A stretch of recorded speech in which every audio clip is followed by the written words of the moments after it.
very first episode of the project update. So I'm gonna start building a series of these videos. We're gonna take it, midway the project. I'm gonna show you guys kind of like the bones of it before we pour concrete. I know you guys get to have the pool show episode, and the time lapses, but this one's just gonna be really raw, and we're gonna show you guys kind of what we got going on. So this one is a 30-foot by 14-foot Freedom.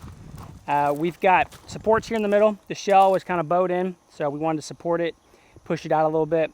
The water's really high right now, so that way we had put some weight. On this build, we went ahead and put zip ties on here, zip tie all this up to stabilize it. It's kind of a better way to build, I feel like. I think we're going to do that more often here. It's really nice. We've got, let me see, 1, 2, 3 returns. We've got 2 lights that we have to put in yet. I've got them plugged. We've got 2 drains that have its own supply up there at the pool. We've got our auto cover. Everything is good here. Generally, when we do our auto covers, we like to have about this much of concrete, so it ends up being about 8 inches or so, 8 to 10 inches. That way it locks these in. A lot of guys won't do that. So just making sure that's done. We've got our J-bolts here. That really helps lock it in really well. And then we've only got about 2 feet of concrete back here. So making sure everything is backfilled properly, compacted well, and all that. Let me see, we've got concrete going in the middle. That concrete in the middle is very important that's finished right. I see a lot of auto covers because we own Kentuckiana pool covers as well, and that, we see a lot of auto covers that they don't finish the inside very well, and it wears out your covers really fast. So keep an eye on that when you guys are getting a project built. We've got our bond wire coming in. So this is actually what we did here. The customer hasn't answered us yet on a live sump well, what we call a live sump well. Put a pump in here and it runs automatically. We've got power going to it, and I actually have a safety drain coming out right there. But we just ran conduit just in case they wanted it, okay? No extra charge, just taking care of the customer. And if they don't want it, it's there. If they want it in the future, they can put it in, no big deal. I even have a bell end coming in on this drain. I have a bell end sticking into the pipe. So it's basically a big fitting, and to where you could like put pipe in there and drain it out through there. But that's about 2 foot down. It's a safety, so your shell never floats there.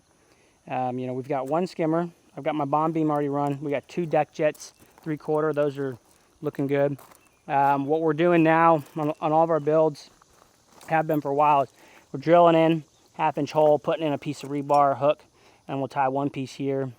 And then this will all be concrete about 8 inches tall here. So that really locks it all in. It's really a good extra support there. Go up to the equipment pad. Pretty simple. We're just doing a pump, filter, heater, heat pump, 4x9 slab. We're actually going to readjust some of these pipes to get them straighter later here. I've got the auto cover switch going here. And then we have the conduit for the sump pump. And then we've got the 2 lights and then the main power. This main power was actually ran through. We trenched it with the boring machine. So it went all the way around to the other side of the house, and then we just ran it. It's already, and then the gutters, we ran into like this conglomerate of gutters. We had one over there, which we're gonna rerun out. Again, I'm not gonna charge the customer for that. We hit it, we gotta fix it. It's kind of baked into the price generally. We'll rerun that pipe out there. We had to rebuild all this here, and then reran that one there. So a lot of little stuff. And then the final thing here I'd say is when we set this pool, we've got elevations.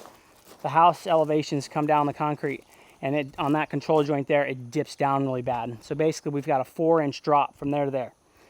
So what we're gonna do to help with that is we raise the pool up 2 inches, 1.75 inches higher, to where when it's gonna pitch down to the highest point. Just enough fall, like an 1/8 inch, 16th inch per foot fall. And then we're gonna put a deck drain on the back, and then all this water is gonna pitch that way. And that way it'll help, get rid of all that difference, plus make this consistent. And then of course everything else is gonna fall off as well. So, that's pretty much it. This one's a pretty basic one. A lot of little detail though. We had to backfill all this really intricately. We had, all these conduits, the power, the gutters, all that. Make sure all that's buried with rock. It's very important that all gets packed well. So thanks guys for watching. We're going to be doing these on every pool now. Give you guys kind of like that real behind the scenes look of each one. So subscribe to the channel if you guys want to see more of this, and I'll see you on the next one.